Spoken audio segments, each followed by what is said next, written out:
There are decisions you can never take back. For Selina Cross, it was a drunken voicemail at 2 a.m., a confession about Chicago's most dangerous billionaire boss. By the next morning, the entire company had heard it, even Ronan Blackthorne himself. She thought she was going to be fired. Instead, he dragged her down into his own hell, a world of crime, bloodshed, and irreversible choices. This is the story of how a woman loses everything and finds herself amidst the ashes. Watch to the end, and comment the city you're watching in so I know how far this story has come. The rain came down like nails against Chicago's glass towers, hammering everything below into submission. Selina Cross stood at the bathroom mirror of some overpriced downtown bar, mascara smeared halfway to her temples, trying to remember why the hell she'd ordered that fourth whiskey sour. Her reflection looked like someone who'd given up 3 drinks ago. Hair stuck to her forehead, lipstick chewed off. Eyes glazed with that specific exhaustion that comes from working 17-hour days for a man who treated human beings like quarterly reports. She pulled out her phone. The screen blurred. She blinked hard, scrolled through her contacts until she found Maya's name, and hit the call button. Voicemail. Of course, Maya was probably asleep like a normal person with a normal job and a normal boss who didn't make her feel like prey every time he walked past her desk. Maya, Selina slurred into the phone, leaning against the sink. You awake? No? Good. I'm drunk, like really drunk, and I need to tell you something. She laughed, a bitter sound that echoed off the tile walls. Outside the bathroom, music thumped through the floor. Someone screamed with laughter. The city never shut up, never stopped, just kept grinding people down until there was nothing left but bones and rent payments. I hate him, she continued, her voice dropping. Ronan Blackthorne. I hate that arrogant, cold-blooded bastard. He sits in that top-floor office like some kind of king, looking down on the rest of us like we're insects. You know what he did today? He fired Jennifer. Just snapped his fingers, and she was gone. 10 years with the company. Gone. Because she missed one deadline. 1. Selina's hand tightened around the phone. Her pulse hammered in her temples. And the worst part, the absolute worst part, her voice cracked. That man terrifies me, Maya. He scares the shit out of me. The way he looks at people like he's deciding whether they're worth keeping alive. The way he moves through rooms like a fucking ghost. Everyone says he's connected to things, bad things, underground things. And I believe it. I believe every word. She swallowed hard, tasting whiskey and regret. But here's the thing I can't say out loud to anyone else. I think that's why I can't stop thinking about him. I think about him all the time. When I'm trying to sleep, when I'm in meetings, when I'm alone.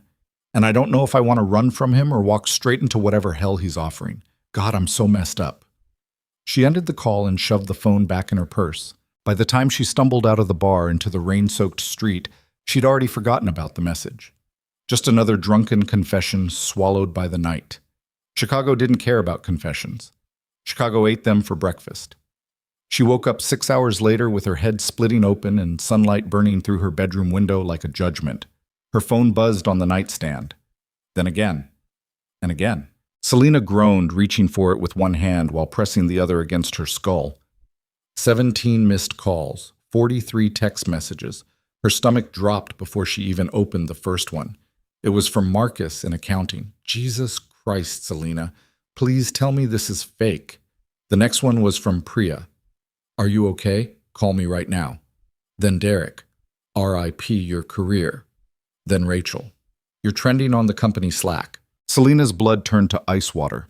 She sat up too fast, nausea rolling through her gut as she opened Slack on her phone with shaking fingers. The top message in the main channel had been posted at 6:47 a.m. It was her voicemail. Every single word, uploaded as an audio file, played for every employee at Blackthorne Holdings, including Ronan Blackthorne himself. Selina's vision tunneled. Her hands went numb. The phone slipped from her fingers and hit the mattress. For 10 seconds, she couldn't breathe, couldn't think. The room spun around her like the world had just tilted off its axis and was sending her into freefall. Someone had recorded her voicemail. Someone had sent it to the entire company. And now everyone knew exactly what she thought about the man who controlled every paycheck, every promotion, every future she might have had. She was finished. Not just fired, destroyed. Her phone buzzed again. This time, it was an email. Subject line. Executive summons. Ms. Cross, report to the 47th floor. Mr. Blackthorn's office, 9 a.m. Do not be late. Executive Administration. Selina stared at the screen until the words blurred into meaningless shapes. 9 a.m. That gave her 40 minutes. 40 minutes to figure out how to apologize for calling the most dangerous man in Chicago a cold-blooded kingpin. 40 minutes to prepare for public humiliation, termination, and possibly worse.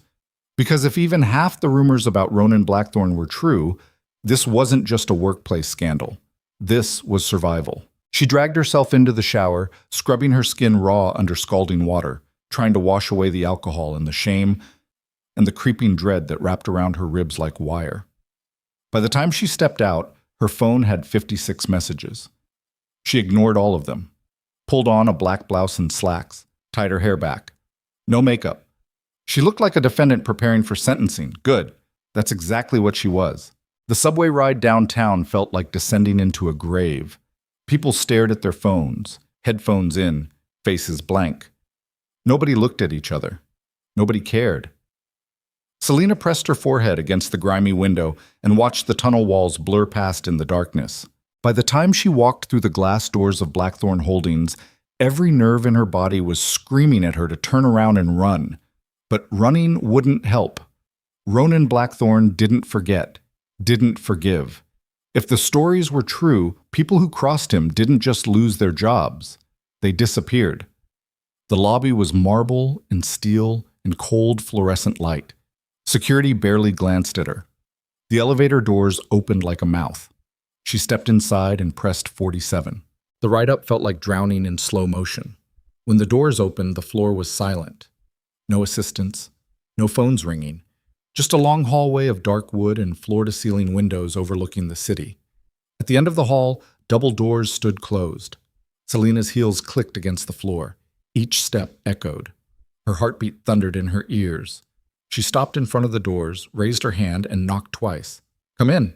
His voice was low, controlled, completely devoid of emotion. Selina pushed the door open. Ronan Blackthorn sat behind a massive desk made of black glass and steel, framed by windows that stretched from floor to ceiling. The storm clouds over Chicago pressed against the glass like something trying to get in. He didn't look up, didn't acknowledge her. Just kept reading whatever document sat in front of him, pen moving across the page in sharp, precise strokes. He was younger than she'd expected, mid-30s maybe. Dark hair combed back, sharp jawline, a suit that probably cost more than her rent. But it was his eyes that made her stomach twist. When he finally looked up, those eyes were black, not brown, black. Like something had burned out the color and left only cold calculation behind. "Sit, Mad," he said. Selina sat. Silence filled the room like smoke. Ronan set down his pen, leaned back in his chair, and studied her with the kind of focus that made her skin crawl. Not in a sexual way. Worse, like he was deciding whether she was worth the effort of destroying or if she'd collapse on her own. "Do you know why you're here?" he asked. "Yes." Her voice came out steadier than she expected. "Then explain it to me." Selina swallowed. "I left a voicemail for a friend. I was drunk. I said things I shouldn't have said. Someone recorded it and sent it to the company." "What things?" "I called you arrogant, cold-blooded, dangerous." "And?" She hesitated. "I said I couldn't stop thinking about you." Ronan's expression didn't change. Not a flicker. He reached across the desk and pressed a button on his phone. The voicemail played on speaker. Her own voice filled the office, slurred and raw and humiliating. "That man terrifies me, Maya. He scares the shit out of me.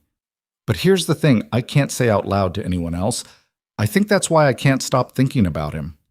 The recording ended. Silence again. Ronan leaned forward, elbows on the desk, fingers steepled beneath his chin. "You were right," he said quietly. "About all of it." Selina blinked. "What?" "I am arrogant. I am cold-blooded. And I am dangerous." His gaze locked onto hers. "The question is whether you're smart enough to understand what that means." "I don't—" "You think this is about humiliation," Ronan interrupted. "You think I brought you here to fire you in person, to make an example out of you." He tilted his head slightly. That's not why you're here. Selina's throat tightened. Then why am I here? Ronan reached into a drawer and pulled out a folder. He slid it across the desk toward her. The cover was unmarked except for a single red stamp, classified. Open it. Her hand shook as she picked up the folder and flipped it open. Inside were documents, financial reports, offshore account numbers, names she didn't recognize.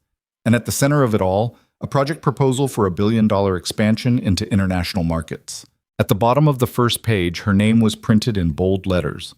Project Director, Selina Cross. She looked up, confused. I don't understand. You will. Ronan stood, buttoning his jacket as he walked around the desk.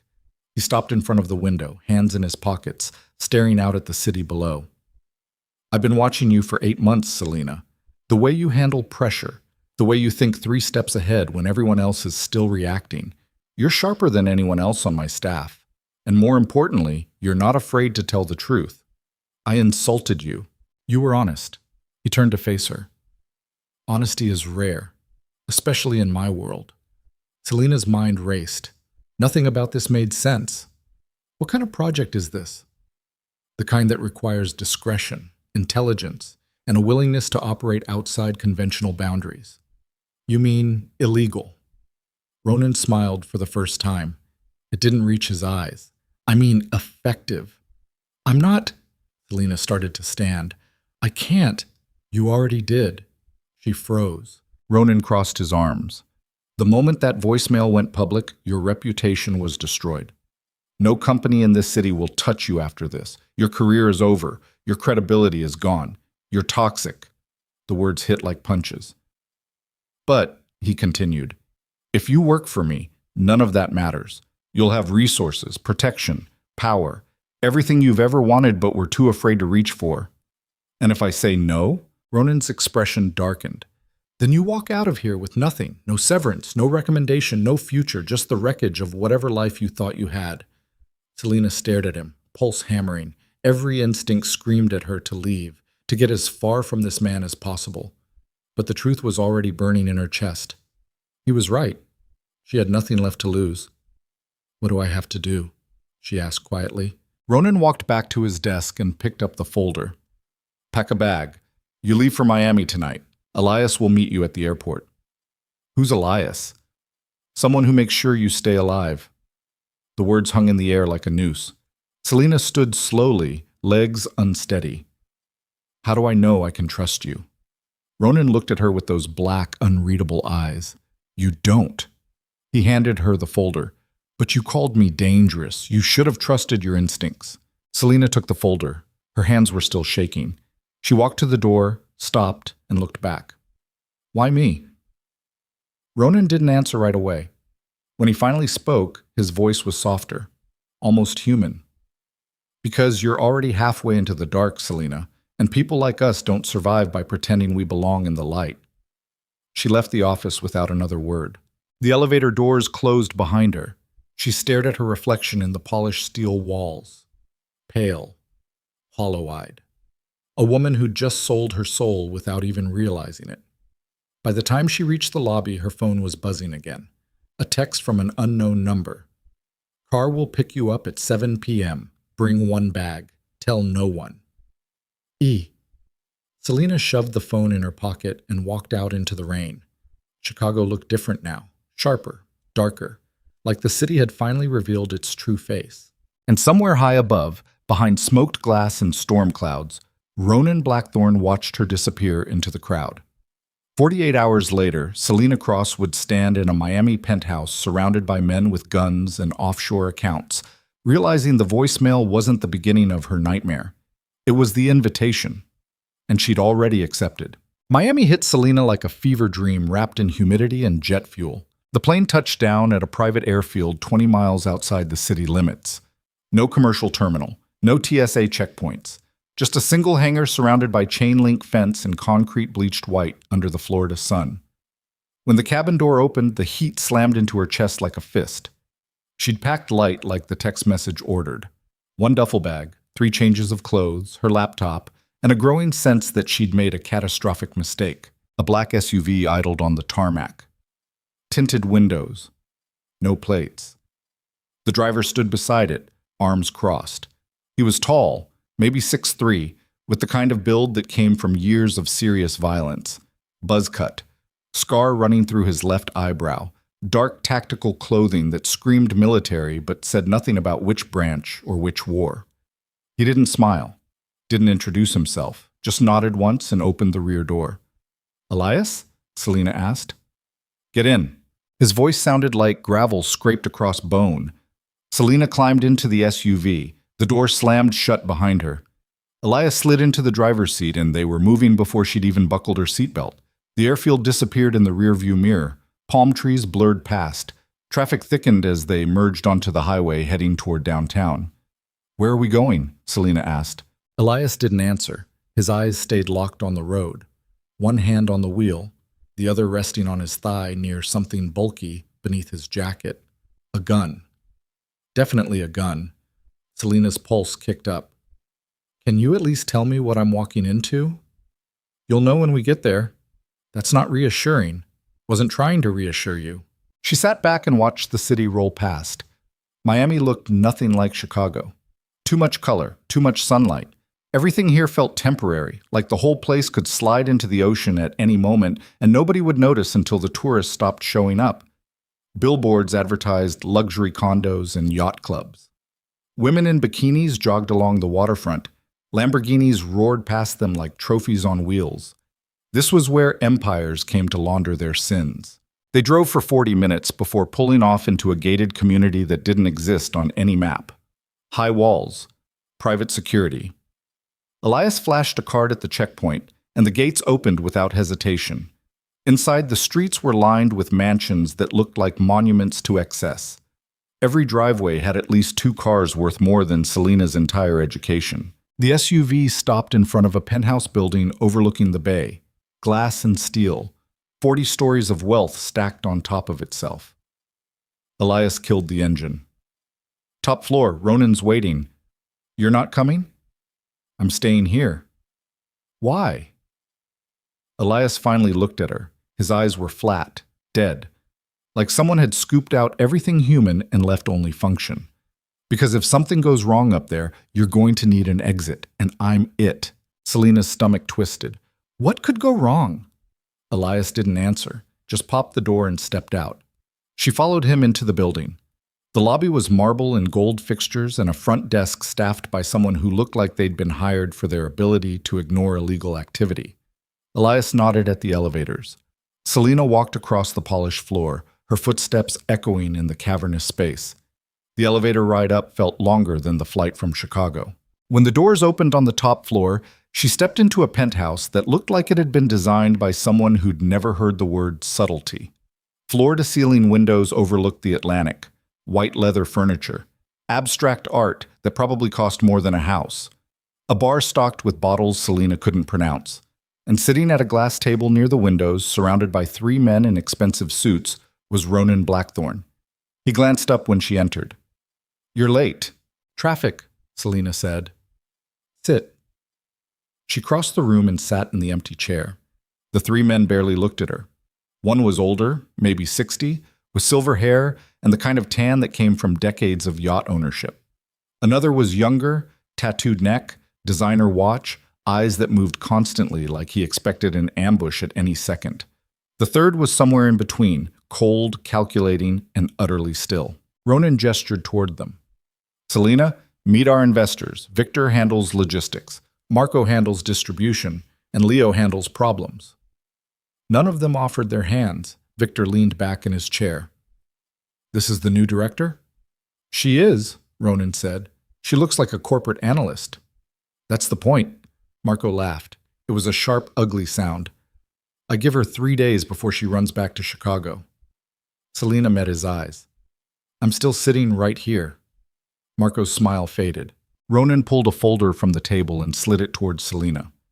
"This is the expansion project. We're moving product through 6 new channels. You'll coordinate shipments, manage the accounts, and make sure nothing ties back to us. Any questions?" Selina opened the folder. Inside were shipping manifests, bank routing numbers, and photographs of cargo containers stacked at ports. Her chest tightened. "What kind of product?"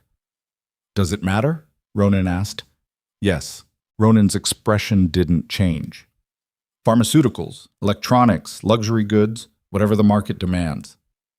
That's not an answer. Leo spoke for the first time. His voice was quiet, lethal. You don't need details. You need to do your job. Selina looked at Ronan. You said this required discretion. You didn't say it required me to move drugs. I didn't say it didn't. The room went silent. Victor's eyes narrowed. Marco leaned forward. Leo's hand moved beneath the table. Selina's heart hammered. She was sitting in a room with men who'd probably killed people for less than hesitation, and she'd just questioned their entire operation out loud. Ronan stood slowly. Gentlemen, give us the room. Victor frowned. Ronan, now. They left without another word. The door clicked shut behind them. Ronan walked to the windows and stared out at the ocean. You want out?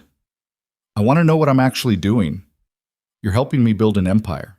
An illegal empire. Is there any other kind? He turned to face her.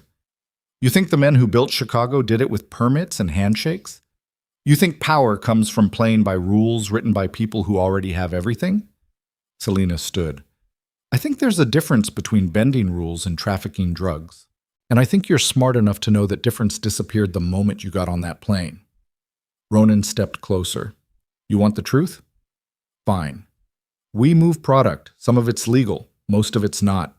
We work with people who don't ask questions and pay in cash. We eliminate competitors who threaten our supply lines.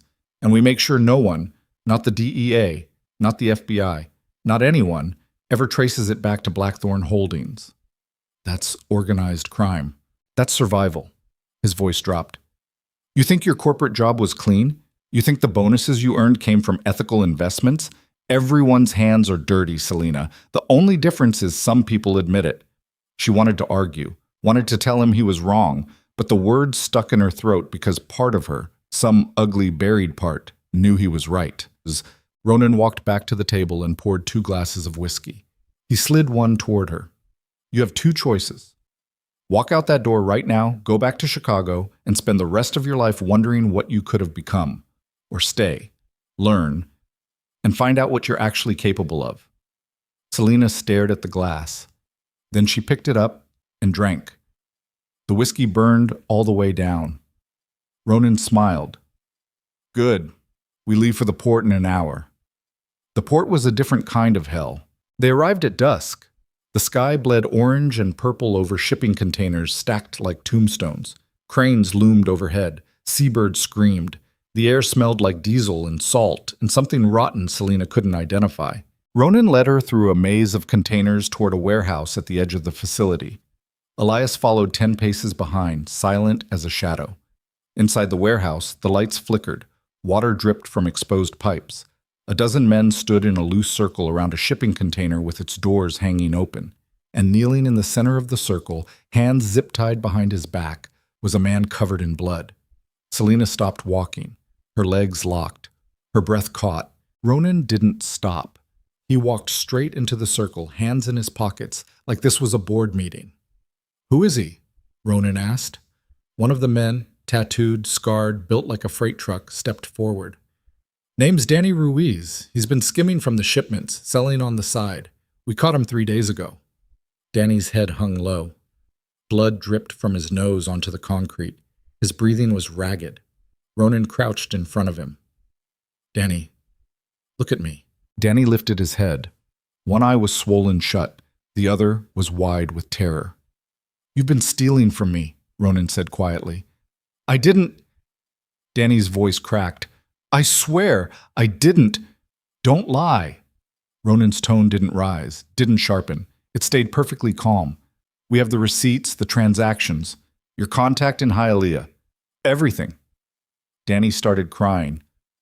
Please, I got kids, You should have thought about them before you stole from me. Ronan stood and pulled a gun from inside his jacket. Matte black, compact. He checked the chamber with practiced ease. Selina's entire body went cold. Her vision tunneled. She couldn't move, couldn't breathe. This wasn't real. This couldn't be real. Danny sobbed. Please, please don't. Ronan raised the gun. Wait. Selina's voice cut through the warehouse like a whip. Everyone turned to look at her. Ronan lowered the gun slightly. Selina, go wait in the car. You don't have to do this. Yes, I do. He has kids. He made a choice. Ronan's eyes locked onto hers. Actions have consequences. That's how this world works. Not like this, exactly like this. Ronan's voice turned to ice. You wanted the truth? This is it. This is what happens to people who betray me, and if you can't stomach it, then you're in the wrong business. Selina's hands shook. Her pulse roared in her ears. Every instinct screamed at her to run, to get as far from this place as possible. But her legs wouldn't move. Ronan raised the gun again. Danny screamed. The gunshot was deafening. Blood sprayed across the concrete. Danny's body jerked once, then went still. The echo faded into silence. Selina couldn't look away, couldn't close her eyes. The image burned itself into her brain, blood pooling under fluorescent lights, the smell of gunpowder, the way Danny's fingers twitched once and then stopped forever. Ronan handed the gun to one of his men. Clean this up. Make sure it doesn't trace back. He walked past Selina without looking at her. Let's go. She followed him in a daze. Her body moved on autopilot, out of the warehouse, across the lot, into the SUV. Elias drove them away in silence. 20 minutes passed before Selina found her voice. You didn't have to kill him. Yes, I did. He had a family. And now his family will understand the cost of betrayal. Ronan stared out the window. That's the lesson. That's how you build fear. And fear is the only thing that keeps people in line. That's not power. That's psychotic. Ronan turned to look at her. You think I enjoyed that? I think you didn't hesitate. Because hesitation gets you killed. His jaw tightened. You want to judge me? Fine. But understand something. I've built everything I have by making the hard choices no one else is willing to make. Every empire is built on blood, Selina. The only question is whether you're strong enough to accept that. Selina stared at him. She wanted to hate him, wanted to scream, wanted to throw open the door and jump out of the moving car. But beneath the horror, beneath the revulsion, something else stirred. A dark, terrible curiosity. Because part of her understood. Part of her had watched Ronan pull that trigger and thought, this is what real power looks like. And she hated herself for it. They spent the next 3 days in Miami moving through meetings that felt like fever dreams. Investors spoke in coded language about shipments and distribution networks. Lawyers drafted contracts with clauses buried so deep no prosecutor would ever find them. Accountants routed money through shell corporations in countries Selina had never heard of. And through it all, Ronan watched her, testing her, waiting for her to break. But she didn't break. She learned. She watched how Ronan negotiated, never raising his voice, never showing emotion, letting silence do the heavy lifting. She studied how Marco handled confrontation, aggression layered over fear, always ready to escalate. She noted how Victor moved money, offshore accounts, cryptocurrency, real estate purchases that existed only on paper. By the 4th day, she was drafting contracts herself. By the 5th, she was coordinating shipments. And by the 6th, she stopped flinching when people mentioned casualties. That should have terrified her. Instead, it felt like waking up. On the 7th night, Ronan found her on the penthouse balcony, staring out at the city lights reflected in the black water below. You're still here, he said. Where else would I go? He stood beside her, close enough that she could feel the heat radiating off his skin. Most people run after what happened at the port. I'm not most people. No. His voice softened. You're not. They stood in silence. The ocean breathed below them. Somewhere in the city, sirens wailed. Do you regret it? Selina asked quietly. Killing him? Ronan didn't answer right away. When he finally spoke, his voice was barely above a whisper. Every single one. She turned to look at him. Then why? Because regret doesn't change anything. It doesn't bring them back. It doesn't fix what's broken. He met her eyes. It just reminds you that you're still human. And in this world, that's a weakness you can't afford. Selina felt something crack inside her chest. What if I don't want to become that? Then you should have stayed in Chicago. He turned and walked back inside, leaving her alone with the ocean and the weight of every choice she'd already made. The FBI arrived 48 hours later. Selina was in the penthouse bedroom reviewing shipping manifests when Elias burst through the door without knocking. "We have a problem." She looked up. "What kind of problem?" "Federal kind. Get dressed. We're leaving." 5 minutes later, she was in the SUV with Ronan, Elias behind the wheel, tearing through Miami traffic like the apocalypse was chasing them. "What happened?" Selina asked. Ronan's jaw was tight. "Someone talked. The FBI just raided 3 of our warehouses. They're moving up the chain." "How long do we have?" "Hours? Maybe less." "What do we do?" "We disappear." They drove to a different airfield. Smaller, more isolated. The kind of place that didn't ask questions if you paid enough cash. A jet was already waiting on the tarmac, engines running. Ronan handed Selina a bag. "Passport, cash, new identity. Use it." She stared at the bag. "Where are we going?" "Switzerland. We have accounts there. Safe houses. People who won't talk." "And if they find us?" "They won't." But before they could board, Elias's phone buzzed. He answered, listened, and his expression turned to stone. "They're already at the penthouse," he said. "They have warrants. They're looking for both of you." Ronan cursed under his breath. Selina's hands went numb. "They know my name?" "They know everything." The world tilted sideways. Selina gripped the car door to steady herself. I didn't breathe," Ronan said sharply. He grabbed her shoulders and forced her to look at him. "Listen to me. We're getting out of this. But you need to trust me. Can you do that?" Selina stared into his eyes, those black, unreadable eyes that had watched a man die without flinching, and she nodded. "Good." He turned to Elias. "Get us to the safe house. We regroup there." They drove for 2 hours into the Everglades, where civilization gave way to swamp and darkness. The safe house was a cabin on stilts surrounded by water and cypress trees. No neighbors, no witnesses, just mosquitoes and the sound of something moving through the underbrush. Inside, Ronan paced like a caged animal, while Elias swept the perimeter. Selina sat on a threadbare couch, trying to process the fact that her life had just imploded for the second time in 2 weeks. "How did they find out?" she asked. Ronan stopped pacing. "Someone inside our operation is feeding them information." "Who?" "I don't know yet, but when I find out—" He didn't finish the sentence. He didn't need to. Selina's phone buzzed in her pocket. She pulled it out. Unknown number. "Don't answer that," Ronan said. She answered it anyway. "Miss Cross?" The voice on the other end was female, professional, cold. "This is Special Agent Naomi Mercer with the FBI. I think we need to talk." Selina's blood turned to ice. "I don't have anything to say." "That's unfortunate, because I have surveillance photos of you coordinating shipments with known criminals. I have wire transfers linking you to offshore accounts. And I have testimony from Danny Ruiz's widow that places you at the port the night he was murdered." Selina's breath caught. "But here's the thing," Agent Mercer continued. "I don't want you.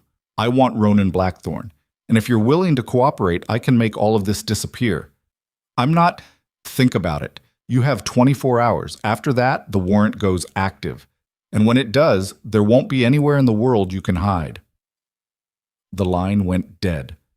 Selina lowered the phone, her hand shaking so badly she nearly dropped it. Ronan was staring at her. "What did they offer you?"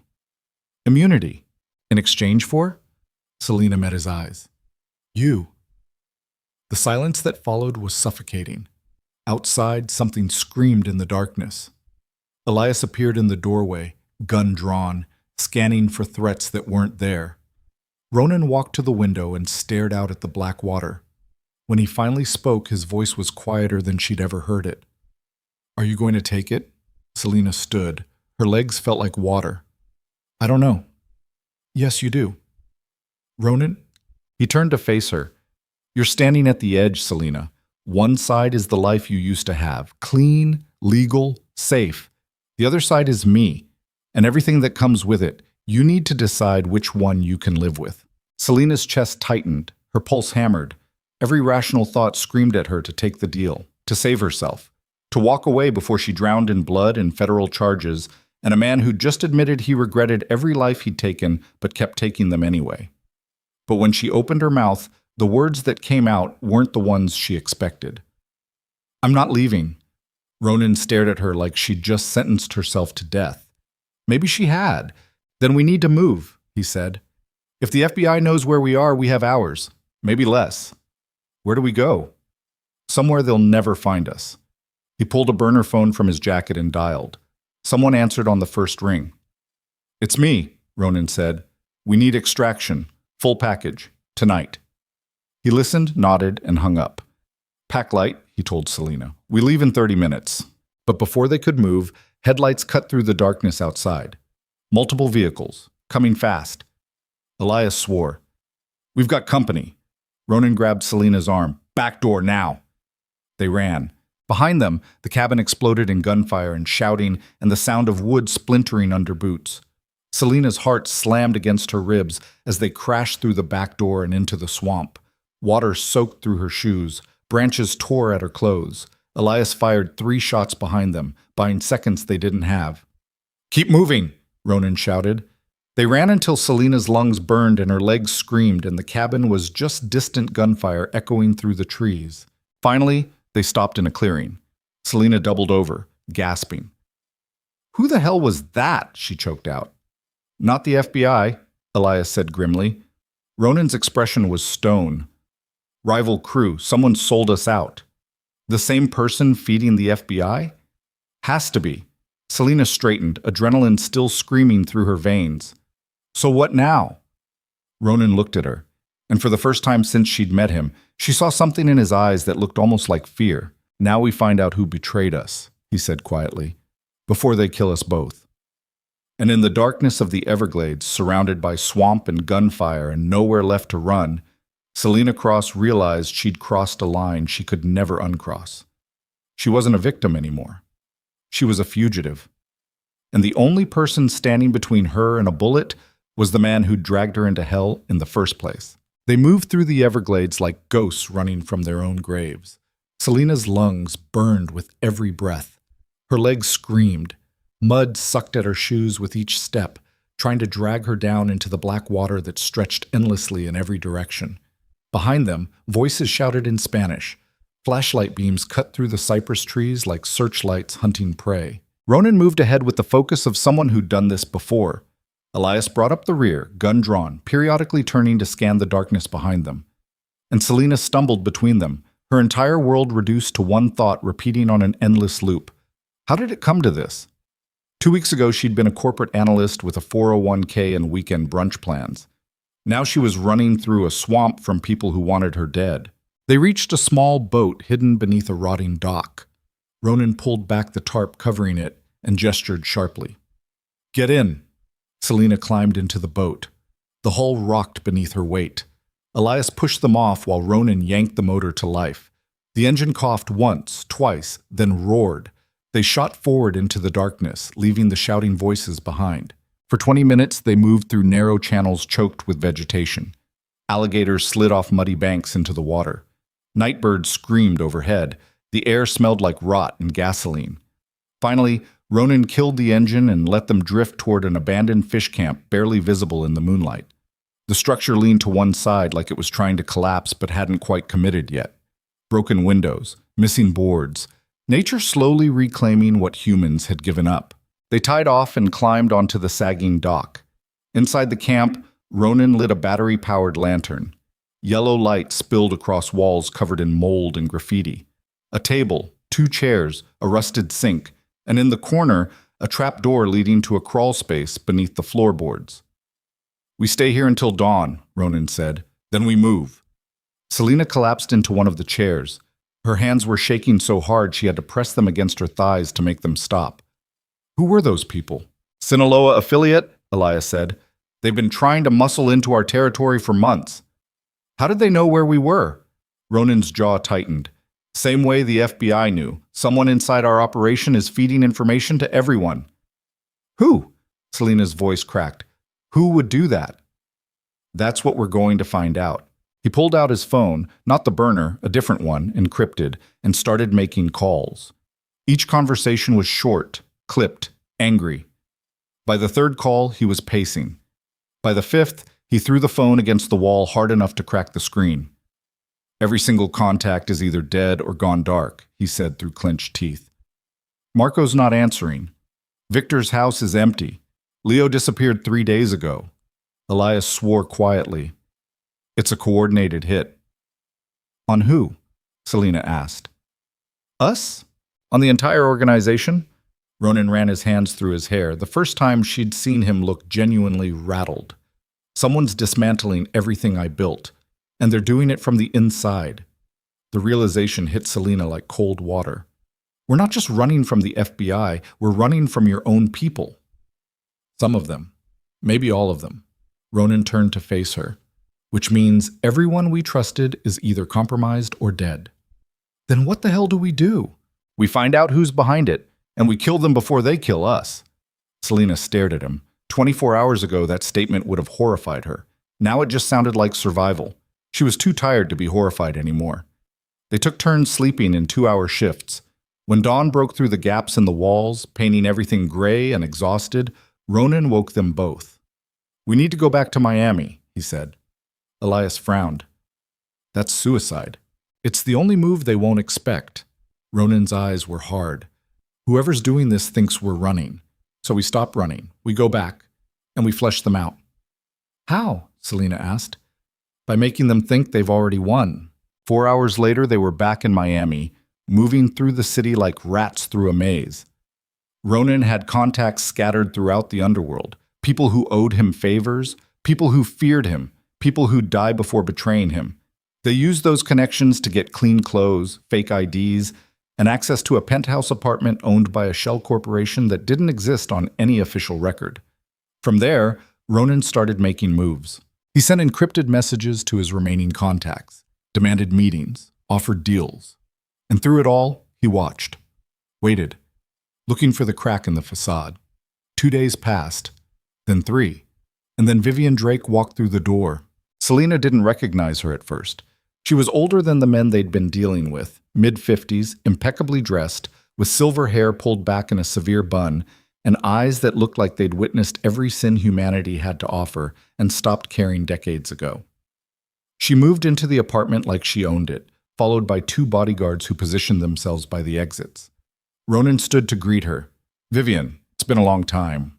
Not long enough. Vivian's voice was smooth, controlled, the kind of voice that negotiated billion-dollar deals before breakfast.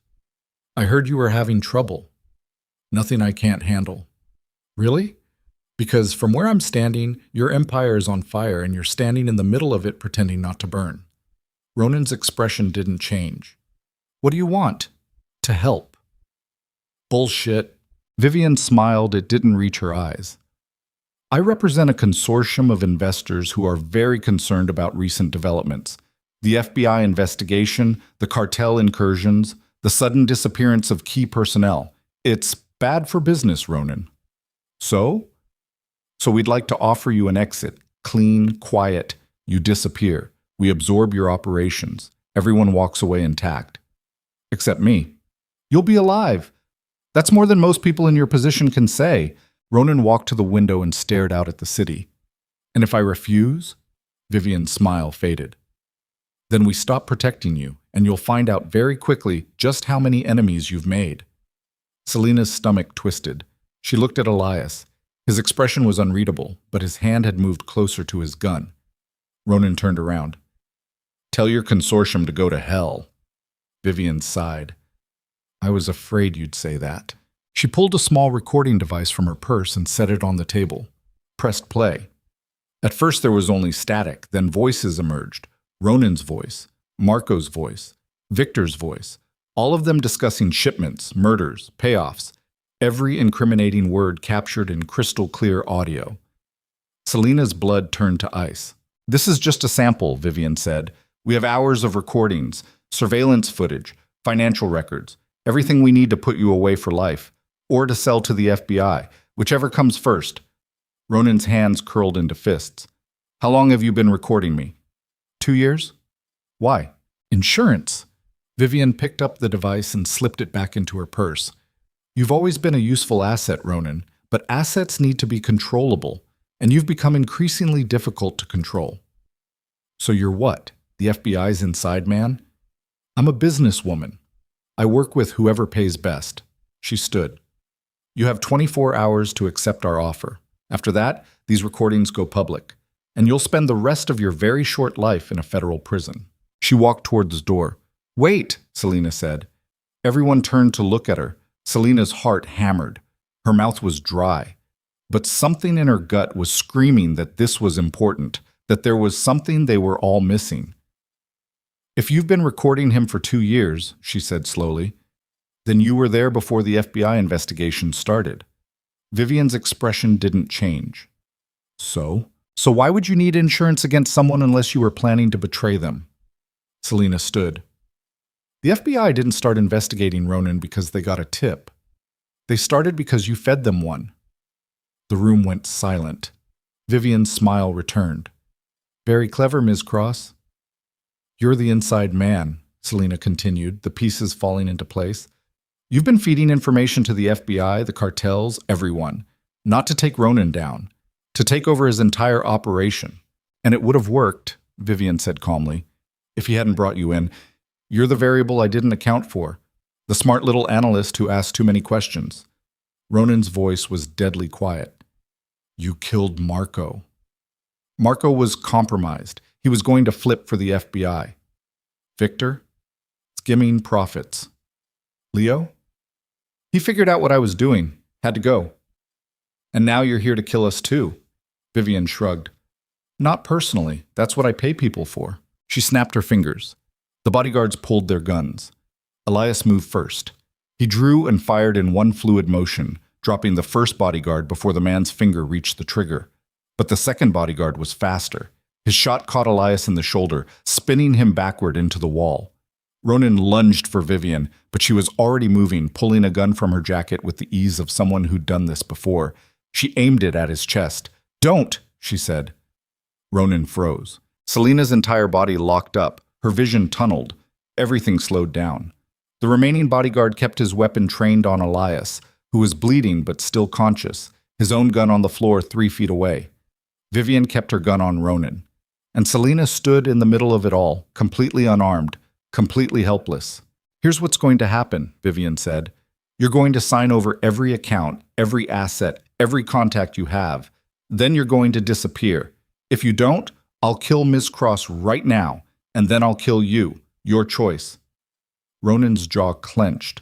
His eyes flicked to Selina. She saw the calculation happening behind his eyes. The same cold math he'd used to pull the trigger on Danny Ruiz. Weighing lives. Weighing options. Deciding who lived and who died. Don't, Selina whispered. I have to. No, you don't. Selina, she's going to kill us anyway. Selina's voice was steady now, clear. The moment you sign those papers, we're both dead. You know that. Vivian's expression hardened. Last chance, Ronan. Ronan looked at Selina one more time. Then he looked at Vivian. Go to hell. Vivian pulled the trigger. The gunshot was deafening, but the bullet never hit Ronan. Selina had moved without thinking, throwing herself between them, and the world exploded into white-hot pain as the bullet tore through her side just above her hip. She hit the floor hard, gasping, her hands coming away red. Ronan roared and charged Vivian. He slammed into her, knocking the gun from her hand. They crashed into the table together. Wood splintered, glass shattered. Elias rolled toward his gun with his good arm and fired twice. The second bodyguard dropped. Vivian scrambled for her weapon, but Ronan was already on her. He grabbed her by the throat and slammed her against the wall hard enough to crack the plaster. Who else? He snarled. Who else is in on this?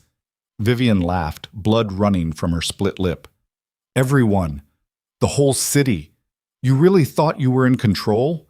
You're just another player, Ronan, and I'm taking you off the board.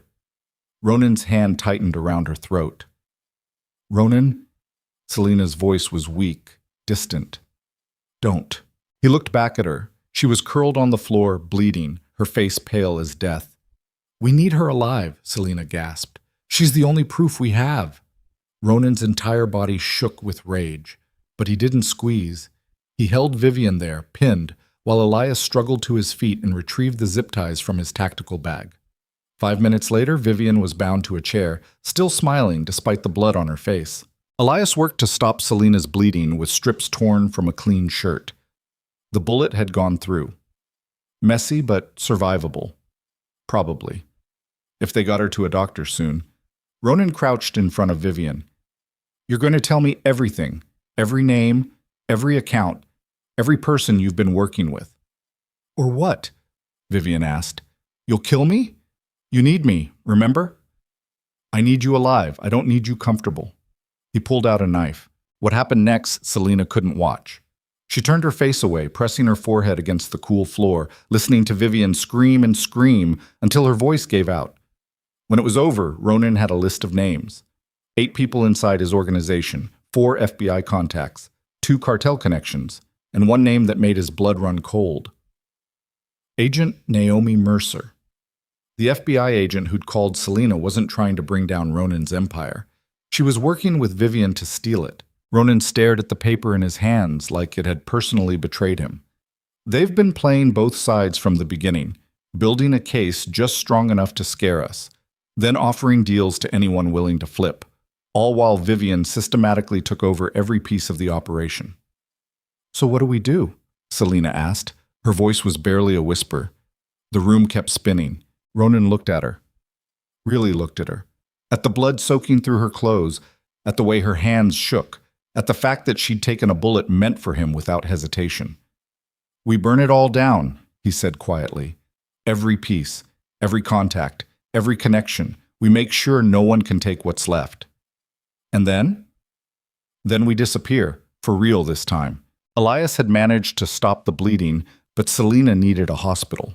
They couldn't go to a hospital, so Ronan called in the last favor he had left, a retired army medic who asked no questions and worked for cash. The medic met them at a different safe house, this one in the industrial district. He stitched Selina up on a kitchen table while she bit down on a leather belt and tried not to scream. The pain was beyond anything she'd ever experienced, white-hot and all-consuming. By the time he was finished, she was drenched in sweat and barely conscious. She needs antibiotics, the medic said, and rest, at least 3 days before she should move. We don't have 3 days, Ronan said. Then you better hope she's tough. He left a bottle of pills and disappeared into the night. Ronan carried Selina to a couch and covered her with a blanket. She was shivering despite the humid heat.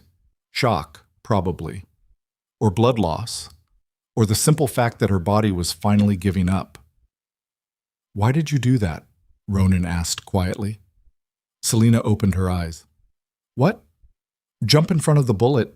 She tried to laugh, but it came out as a wheeze. Instinct. That's not an answer. It's the only answer I have. Ronan sat on the edge of the couch. For a long moment, he just looked at her. Then he reached out and brushed a strand of hair from her face with surprising gentleness. You could have let me die, he said. So could you. Back at the warehouse. Back at the port. Every single time. Selina's eyes were heavy. But you didn't. I'm not worth saving.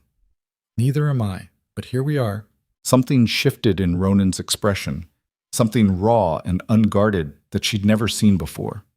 I'm going to fix this, he said. I'm going to get us out. How? By giving them exactly what they want. 2 days later, Ronan Blackthorne walked into FBI headquarters in downtown Miami with his hands raised and a lawyer at his side. The media circus was instant. News helicopters circled overhead. Reporters swarmed the entrance. Federal agents led him inside in handcuffs while cameras flashed like lightning. Selina watched it all from a different safe house, lying on a couch, with Elias standing guard by the window. Her side throbbed with every breath. The stitches pulled when she moved, but she was alive. He's really doing it, she whispered. He's doing what he has to do, Elias said. They'll lock him up forever. Maybe. Or they'll kill him. Elias turned to look at her. He knows the risk. Then why? Because you took a bullet for him, and that changed something. Elias's expression was unreadable.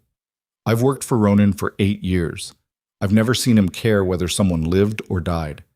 Until you. Selina's chest tightened.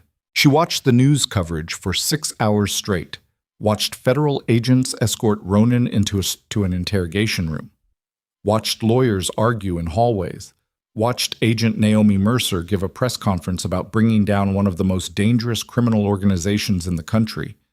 Mercer looked triumphant. She had no idea what was coming, because what the cameras didn't show was the wire Ronan was wearing. What they didn't know was that every word spoken in that interrogation room was being recorded to a server halfway around the world. And what they definitely didn't know was that Ronan Blackthorne had walked in there with immunity papers already signed, papers brokered by Vivian Drake's own lawyers, who'd been paid $3 million to switch sides. By midnight, the truth started leaking. Anonymous uploads to news sites, audio recordings of Agent Mercer coordinating with Vivian, bank records showing federal funds being funneled into offshore accounts, surveillance footage of FBI agents meeting with cartel lieutenants. By dawn, the story had exploded. Agent Naomi Mercer was arrested at her home by her own colleagues. Vivian Drake's body was found in a warehouse, her throat cut, a message written in blood on the wall behind her. Traitors always pay. And Ronan Blackthorne walked out of FBI custody with full immunity and a new identity. Selina watched him emerge from the building on live television, flanked by lawyers and federal marshals. He looked directly at the camera for just a second. Then he was gone, disappearing into a black SUV that peeled away from the curb. Her phone buzzed 30 seconds later. Unknown number, she answered. "You still alive?" Ronan's voice. "Barely." "Good, there's a car outside. Get in it." "Where are we going?" "Somewhere they'll never find us." "Ronan, no more questions, Selina. No more hesitation. You're either with me or you're not. Decide." The line went dead. Selina sat there for 10 seconds, staring at the phone. Outside, a black car pulled to the curb. Elias was already grabbing the bags. Every rational thought told her to stay, to call the FBI herself, to tell them everything, to take whatever deal they'd offer and rebuild some version of a normal life. But when she closed her eyes, all she saw was blood on concrete, gunfire in the darkness. The look in Ronan's eyes when she jumped in front of that bullet. She'd crossed too many lines to go back now. She stood, ignoring the scream of pain from her side, and walked to the door. The car was waiting. Elias held the door open, and Selina Cross, corporate analyst, fugitive, woman who'd lost everything and found something darker in its place, got in. They drove through the night toward an airfield she didn't recognize, toward a plane waiting on a dark runway, toward a future built on secrets and violence and the kind of bond forged only in hell. Ronan was waiting by the jet, silhouetted against the lights.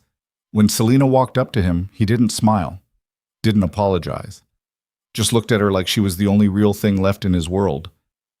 "You came," he said. "I'm an idiot.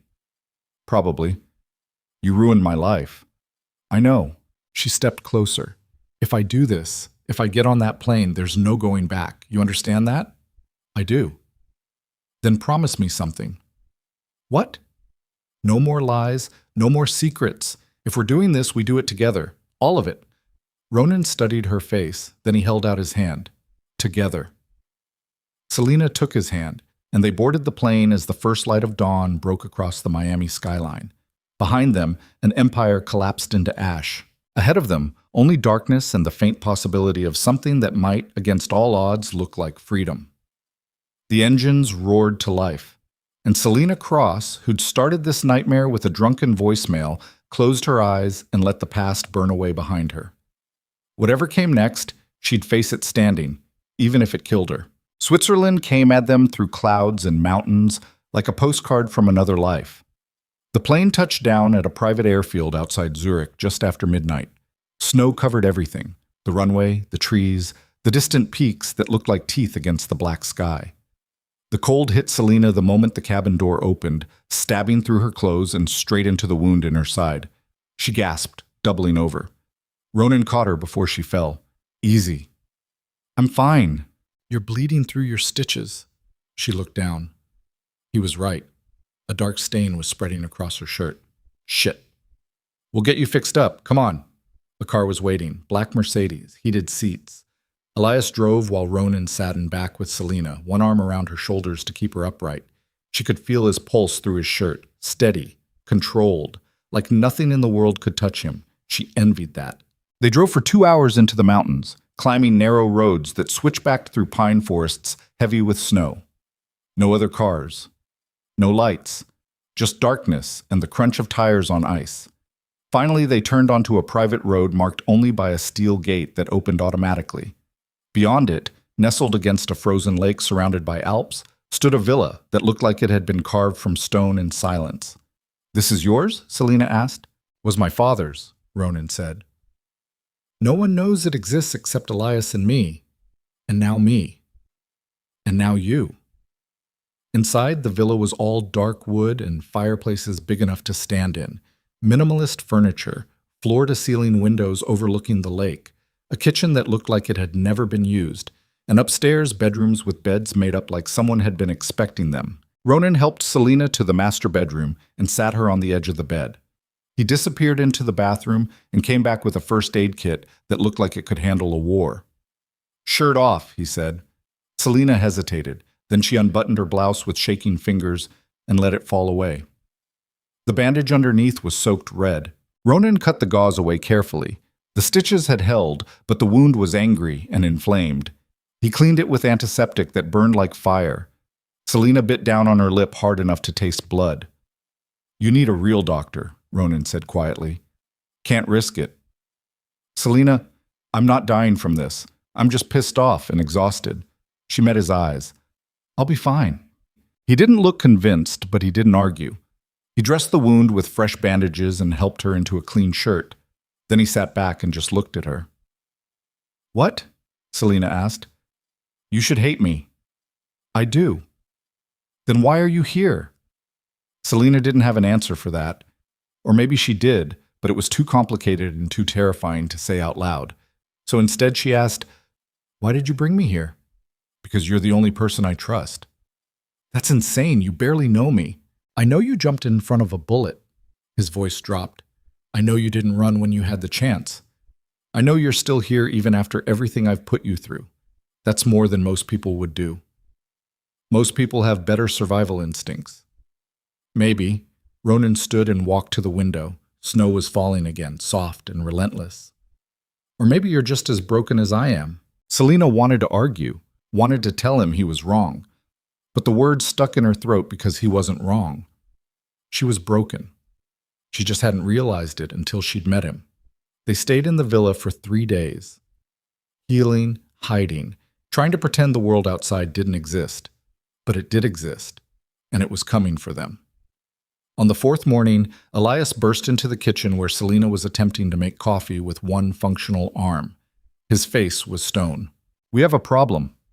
Ronan looked up from the laptop where he'd been monitoring encrypted channels. "What kind?" "The kind with guns and a death wish." Elias pulled up security footage on his phone. 2 SUVs just passed through the village. Military-grade vehicles. 6 men, armed. "How far out?" 10 minutes, maybe less." Ronan's jaw tightened. "How did they find us?" "Does it matter?" "It matters if there's a leak." "There's no leak. We're clean." Elias checked the magazine in his gun. "Someone followed the money trail, or tracked the plane, or got lucky. Either way, they're coming." Selina's pulse kicked into overdrive. "Who are they?" "Probably what's left of Vivian's network," Ronan said. "People who lost everything when we burned her operation down. They want revenge." "So what do we do?" Ronan stood. "We fight? Against 6 armed men? You have a better idea?" Selina's mind raced. The villa was isolated, no neighbors, no backup. Just 3 people, 1 wounded, 1 outnumbered, against a team that had tracked them halfway around the world to kill them. "We could run," she said. "Where?" Ronan asked. "They'll just follow us again, and next time we might not see them coming." He walked to a cabinet and pulled it open. Inside were enough weapons to arm a small militia. Rifles, handguns, ammunition, Kevlar vests. "We end this here, now, or we spend the rest of our lives looking over our shoulders." Elias was already gearing up. He tossed a vest to Ronan, who caught it one-handed. Selina stared at the weapons. "I don't know how to use those." Ronan pulled out a compact pistol and checked the chamber. "Point, shoot, don't hesitate." He held it out to her. "You hesitate, you die." Her hand shook as she took the gun. It was heavier than she expected, cold, real. "I've never killed anyone," she whispered. "You will today." Ronan's eyes locked onto hers. "And you'll live with it, just like I do." Outside, engines growled in the distance. Elias killed the lights. Positions. They moved through the villa like ghosts preparing for war. Elias took the upper floor with a rifle. Ronan positioned himself near the main entrance, and Selina crouched behind the kitchen island, gun in her shaking hands, watching the front door through a gap in the cabinets. The engines got louder, closer. Then they stopped. Silence. Selina's heart hammered so hard she could hear it in her ears. Her palms were slick with sweat. The gun felt like a live grenade in her hands. Then the front door exploded inward. Gunfire erupted like thunder. Wood splintered. Glass shattered. Men shouted in Russian as they poured through the entrance. Ronan fired 3 times from behind a pillar, dropping the first man through the door. Elias's rifle cracked from above, precise and deadly. But there were too many of them. They came through the windows, the back door, the side entrance, moving with military precision, spreading out, suppressing fire, forcing Ronan and Elias behind cover. Selina pressed herself against the island, trying not to scream. Bullets punched through the walls around her. Plaster dust filled the air.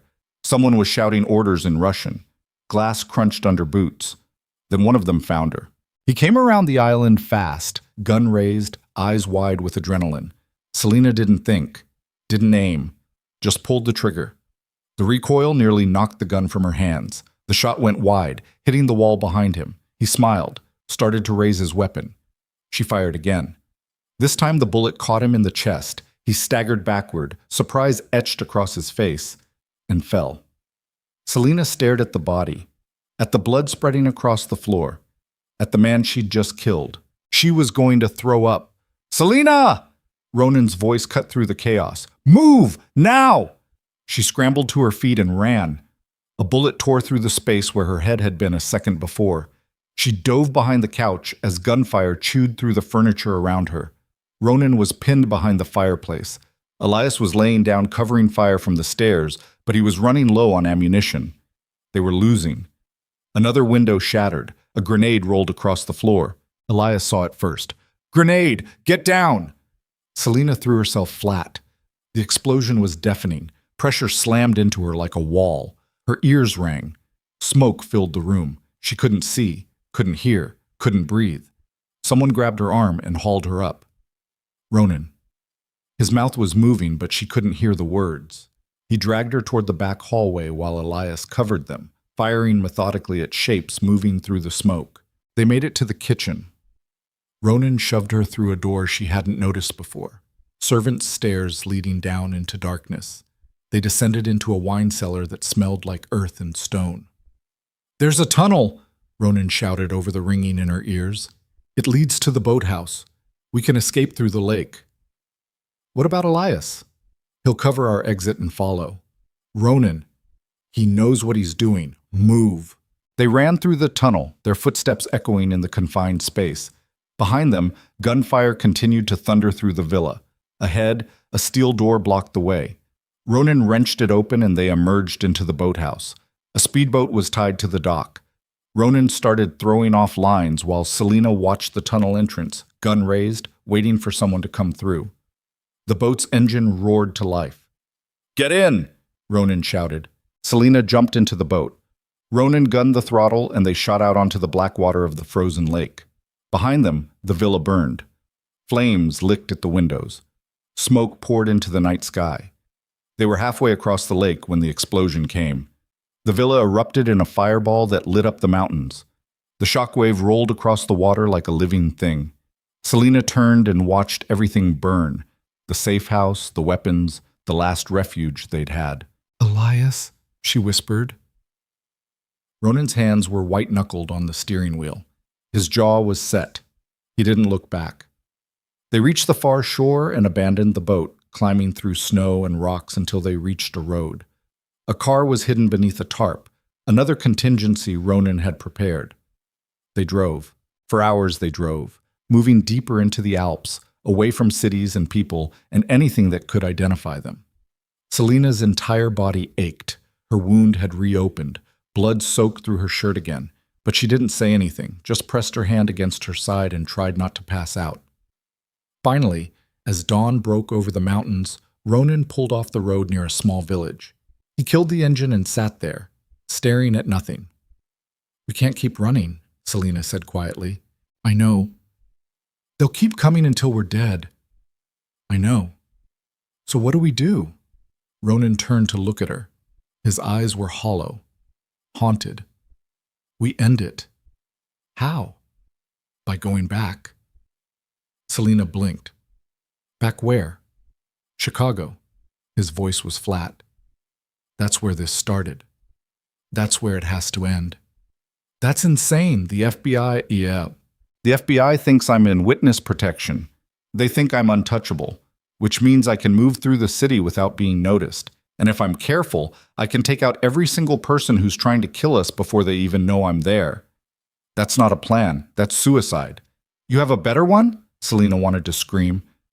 Wanted to tell him he'd lost his mind. But when she looked into his eyes, she saw the truth. He'd already made up his mind. And part of her, that dark, terrible part that had grown stronger with every choice she'd made, understood why. "What about Elias?" she asked. "If he made it out, he'll find us. If he didn't..." Ronan's voice trailed off. "Then we honor him by finishing this." They sat in silence as the sun climbed higher. The village below was waking up. Smoke rose from chimneys. People moved through streets like their lives weren't falling apart. Selina looked at her hands. They were covered in blood. Some of it hers, some of it from the man she'd killed. She couldn't tell where one ended and the other began. "I'm tired," she whispered. "I know. I don't know how much more of this I can take." "You're stronger than you think." "How do you know?" "Because you're still here." Ronan reached out and took her hand. His grip was warm, solid. The only real thing in a world that had become nothing but smoke and lies. "And because when this is over, if we survive, I'm going to spend the rest of my life making sure you never have to feel like this again." Selina looked at him, really looked at him, past the violence, past the blood, past everything he'd done and everything he'd forced her to become. And she saw someone just as broken as she was, someone trying desperately to survive, someone who'd found something worth fighting for in the ruins of his own empire. "Promise me something," she said. "What?" "When we go back to Chicago, we do this together. No more secrets. No more protecting me. We face this side by side or we don't face it at all." Ronan studied her face. Then he nodded. "Together. And if we're going to die, we won't. But if we do..." Selina's voice cracked. "I want you to know that I don't regret any of it. Not the voicemail. Not getting on the plane. Not taking that bullet. I don't regret you." Something shifted in Ronan's expression. Something raw and vulnerable that she'd never seen before. He leaned forward and kissed her, not with desperation or violence, but with the kind of tenderness that comes from knowing you might not get another chance. When he pulled back, his forehead rested against hers. "We're going to survive this," he whispered. "And when we do, I'm going to give you the life you deserve. No more running, no more fear, just us. I promise." Selina wanted to believe him, but promises meant nothing in their world. They drove into the village and found a small clinic run by a doctor who asked no questions and accepted cash. He restitched Selina's wound and gave her antibiotics. Then they found a hotel, cheap, anonymous, and slept for 14 hours straight. When Selina woke, Ronan was sitting by the window with his laptop, planning their return to Chicago. Maps, contact lists, safe houses, weapons caches, every contingency mapped out like a military operation. "How long do we have?" she asked. 2 days to prepare, then we go." "And after?" "After we systematically eliminate everyone who wants us dead. Victor's crew. The cartel remnants. Anyone connected to Vivian who's still breathing, we cut off every head until there's no one left to chase us. That's a lot of heads." "I know." Ronan closed the laptop. "Which is why I need you sharp, focused, ready." Selina sat up, wincing as her wound pulled. "I killed someone yesterday." "I know. I thought I'd feel something. Guilt. Horror. Something." She looked at her hands. "But I don't. I just feel empty. That's normal." "Is it?" "After the first one?" Ronan's voice was quiet. "Yes. The horror comes later, usually when you're trying to sleep, when you see their face every time you close your eyes." He turned to look at her. But eventually, you learn to live with it, the same way you learn to live with everything else. I don't want to become someone who's okay with killing people. Then you shouldn't have gotten on the plane. The words hit like a slap. Selina stood, anger flaring hot in her chest. That's not fair. Life isn't fair. Ronan stood too, matching her intensity. You think I wanted this? You think I planned to drag you into hell with me? I gave you a choice, Selina. Multiple choices. And every single time you chose to stay. Because I didn't have any other options. Bullshit. You had 100 options. You could have taken the FBI deal. You could have run after the warehouse. You could have gotten off that boat in Switzerland. He stepped closer. But you didn't. You stayed. And that's on you as much as it's on me. So this is my fault? No. It's both our faults. We're both culpable. Both guilty. Both covered in blood. His voice dropped. The difference is I accepted that a long time ago. You're still pretending you can wash it off. Selina's hands clenched into fists. I hate you. Good. I hate that you're right. I know. She wanted to hit him, wanted to scream, wanted to walk out of the hotel and never look back. But instead, she just stood there, shaking, while the truth settled into her bones like ice. He was right. She'd made her choices, and now she had to live with them, or die trying. 2 days later, they boarded a cargo plane heading to New York. From there, they took a bus to Chicago, moving through the city like ghosts, returning to haunt the place that had birthed them. Chicago looked the same. Steel and glass, neon and rain, sirens wailing between buildings. But Selina saw it differently now. She saw the violence underneath, the corruption, the blood that flowed through every street like an artery. This city had made her. And now she was going to unmake everyone who wanted her dead. They stayed in a condemned building in the industrial district. No heat, no running water, just concrete and shadows, and the kind of silence that only came from complete abandonment. Ronan laid out the plan. Victor's crew operates out of a warehouse in Pilsen. We hit them first, fast, surgical. Then we move on to the cartel contacts, then the FBI insiders, one by one until the list is empty. And if something goes wrong, Selina asked, then we improvise. That's not a plan. It's the only plan we have. They geared up in silence. Kevlar vests, weapons, ammunition. Selina checked her gun methodically, remembering Ronan's words. Point, shoot, don't hesitate. She wouldn't hesitate. Not anymore. They left at midnight, moving through the city in a stolen car with no plates and no trail. The warehouse in Pilsen was exactly where Ronan said it would be, surrounded by chain-link fence, guarded by 2 men with assault rifles. How do we get in? Selina whispered. Ronan handed her a pair of bolt cutters. Cut the fence. I'll take care of the guards. She wanted to argue, wanted to tell him there had to be another way, but there wasn't. So she took the cutters and moved along the fence line while Ronan circled around to the guards. She heard the first guard die, a wet, choking sound. Then silence. The second guard turned, reaching for his radio. Ronan put a bullet through his skull before he could speak. Selina cut through the fence and they slipped inside. The warehouse was dark except for lights coming from the second floor. Voices drifted down. Music. Laughter. Victor's crew thought they were safe. They were wrong. Ronan and Selina moved up the stairs like shadows. At the top, a metal door stood closed. Behind it, at least a dozen men. Ronan looked at Selina. You ready? Her heart was hammering. Her hands were steady. Yeah. Then let's finish this. He kicked the door open and they went through together, guns blazing, and the night exploded into violence and screams and the kind of chaos that could only end one way, with everyone dead. Or them. The gunfight lasted 3 minutes and felt like 3 hours. Men dove for cover. Bullets tore through walls. Someone threw a knife that missed Selina's head by inches. She fired until her magazine was empty, reloaded, and fired again. When it was over, the warehouse was silent except for the ringing in her ears and the drip of blood hitting concrete. Victor lay dead near the window, eyes open, staring at nothing. Ronan was bleeding from a graze on his shoulder.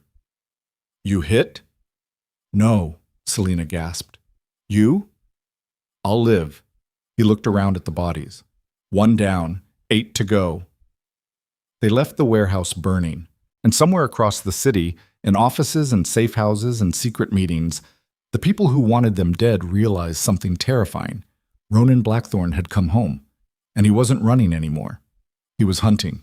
The warehouse fire painted Chicago's skyline orange and red, smoke climbing into the night like a funeral pyre for everything that used to be. Selina and Ronan watched from 3 blocks away, standing in an alley that smelled like garbage and rain, their clothes still spattered with blood that wasn't theirs. Victor's crew was gone, wiped out in 3 minutes of concentrated violence that had left Selina's hands shaking and her ears still ringing. But it wasn't relief she felt. It was something colder, emptier. 8 more, Ronan said quietly. His shoulder was bleeding through the makeshift bandage she'd tied. We need to keep moving. We need to stop the bleeding first. We don't have time. Ronan, they'll know what happened here in less than an hour. He turned to look at her. His face was pale. Sweat beaded on his forehead despite the cold. Once they know, they'll scatter, disappear, and we'll never get another chance. Selina grabbed his good arm. You're losing blood. If you pass out, we're both dead. For a moment, he looked like he was going to argue. Then he nodded, leaning against the brick wall behind him. Make it quick. She peeled back the bandage. The bullet had torn through the meat of his shoulder without hitting bone. Clean entry and exit. Lucky. If you could call anything about their situation lucky. She packed the wound with gauze from their tactical bag and wrapped it tight enough to make him wince. You should have been a medic, he muttered. I should have been a lot of things. She finished tying off the bandage and stepped back. Blood had soaked through her own shirt where her stitches had reopened again. The pain was constant now, a low throb that pulsed with every heartbeat. But she'd gotten good at ignoring it. Pain was just information, and right now she had bigger problems. Where next? She asked. Ronan pulled out his phone and scrolled through encrypted messages. Cartel contact named Hector Reyes. Operates out of a club in Logan Square. He's the one who coordinated the hit in Miami. How do you know? Because I paid someone to trace the payments. He showed her the screen, bank transfers, burner phone records, everything pointing to one man. He wanted us dead. Now he's next. They stole another car, this time a nondescript sedan that wouldn't stand out, and drove across the city. Chicago at 2 a.m. was a different animal. Streetlights reflected in puddles. Homeless people huddled in doorways. Patrol cars cruised past without looking twice at them. The club was called Obsidian. All black walls and purple neon, bass thumping loud enough to feel it in your chest from the parking lot. A line of people waited outside despite the hour. Money and drugs and desperation wrapped in designer clothes and fake smiles. How do we get in? Selina asked. We don't. Ronan pointed to a service entrance around back. Hector runs his operation from an office on the 3rd floor. We go in quiet, take him out, and leave before security knows what happened. And if they do know, then we fight our way out. Simple, direct, probably suicidal. They circled around to the alley behind the club. The service door was locked but not alarmed. Ronan picked it in 30 seconds. They slipped inside, moving through storage rooms filled with liquor bottles and cleaning supplies. A stairwell led up. They climbed 3 flights with guns drawn, each step measured and silent. The 3rd floor was all offices and VIP rooms. Music thumped through the walls, voices leaked from behind closed doors. At the end of the hall, 2 guards stood outside a heavy steel door marked private. Ronan looked at Selina. She nodded. They moved fast. Ronan took the first guard with a knife to the throat. Selina shot the second before he could draw his weapon. The silenced gunshot was barely louder than the music. Both guards dropped. Ronan kicked open the steel door. Inside, Hector Reyes sat behind a desk, stacked with cash and cocaine, a cigar smoldering in an ashtray beside him. He was mid-50s, scarred face, gold chains thick enough to choke on. 2 more guards flanked him, already reaching for their guns. Selina shot the one on the left. Ronan shot the one on the right. Both dropped. Hector didn't move, just leaned back in his chair and smiled. Ronan Blackthorne, I heard you were dead. You heard wrong. Clearly. Hector's eyes flicked to Selina. And you brought your girlfriend. How romantic. You coordinated the Miami hit, Ronan said. The one at my villa. Guilty. Hector took a drag from his cigar. Vivian paid me very well. Shame she couldn't finish the job before you killed her. She didn't pay you enough. Maybe not. But I'm a businessman. I see an opportunity, I take it. He gestured at the money on his desk. No hard feelings, just business. Business. Ronan raised his gun. That's what you call sending men to kill us in our sleep? I call it eliminating competition. You would have done the same. I did do the same, to Victor. An hour ago. Hector's smile faded. Victor's dead? Along with his entire crew. For the first time, something like fear flickered across Hector's face. He stubbed out his cigar and stood slowly, hands raised. Listen, we can make a deal. I have contacts, resources. Whatever Vivian was paying me, I'll work for you instead. Ronan pulled the trigger. The bullet caught Hector between the eyes. He collapsed backward over his chair, blood and brain matter spraying across the wall behind him. Selina stared at the body, at the cash scattered across the desk, at the waste of it all. He would have cooperated. He would have betrayed us the moment it was convenient. Ronan lowered his gun. You don't negotiate with people who've already tried to kill you. You just eliminate them. Is that what you're going to do to everyone on the list? Yes. Even the ones who beg? Ronan met her eyes, especially the ones who beg. They left through the service exit as alarms finally started blaring behind them. Someone had found the bodies. They ran through the alley, ditched the car 3 blocks away, and disappeared into the urban maze before police arrived. 7 more names on the list. 6 days of hunting through Chicago's underworld. Each target fell the same way. Fast, brutal, efficient. A drug dealer in Englewood, a corrupt cop in Bridgeport, a lawyer laundering money in the Loop, an accountant skimming from offshore accounts, all of them connected to Vivian, all of them complicit in trying to destroy Ronan's empire and take everything he'd built. And with each death, Selina felt something inside her shift. Harden. The woman who'd left that drunken voicemail felt like someone from another lifetime. That woman had cared about things like morality and consequences. That woman had believed in second chances. This woman knew better. This woman understood that survival meant making impossible choices. That justice was just another word for revenge, dressed up in prettier language. That the only difference between good people and bad people was how effectively they lied to themselves about what they were willing to do. By the 6th day, only one name remained. FBI Special Agent Naomi Mercer. She'd been released on bail while awaiting trial. House arrest with an ankle monitor. Federal protection. 24-hour surveillance. Untouchable, supposedly. Ronan didn't care about supposedly. They spent 2 days watching her townhouse from a rental apartment across the street, memorizing patterns, guard rotations, when the agents changed shifts, when Mercer turned the lights off, when she woke up. She's careful, Selina observed through binoculars. Never goes near the windows, never leaves the house. She knows we're coming, Ronan said, which means we need to be smarter. How do you get past 4 armed federal agents and an ankle monitor? You don't get past them. He lowered the binoculars. You go through them. That night, they made their move. 3 a.m. The guard rotation was changing. 30 seconds when only 3 agents were on site instead of 4. Ronan had calculated it down to the heartbeat. They entered through the back alley, cutting through a neighbor's yard. Selina picked the townhouse's rear door while Ronan covered her. Inside, the house was dark and silent. They moved through the kitchen, past a living room filled with furniture that looked like it came from a catalog. Upstairs, an agent sat outside Mercer's bedroom door, reading something on his phone. He never heard them coming. Ronan put him down with a sleeper hold that left the agent unconscious but alive. They opened the bedroom door. Naomi Mercer sat in bed with a gun pointed directly at them. I knew you'd come. Put it down, Ronan said quietly. Why? So you can kill me like you killed everyone else? Mercer's hand was steady, professional. I've been FBI for 20 years. You think I don't know when I'm being hunted? You betrayed everything you stood for, Selina said. You worked with Vivian to steal from Ronan and frame him for crimes you helped commit. I did what I had to do to survive, same as you.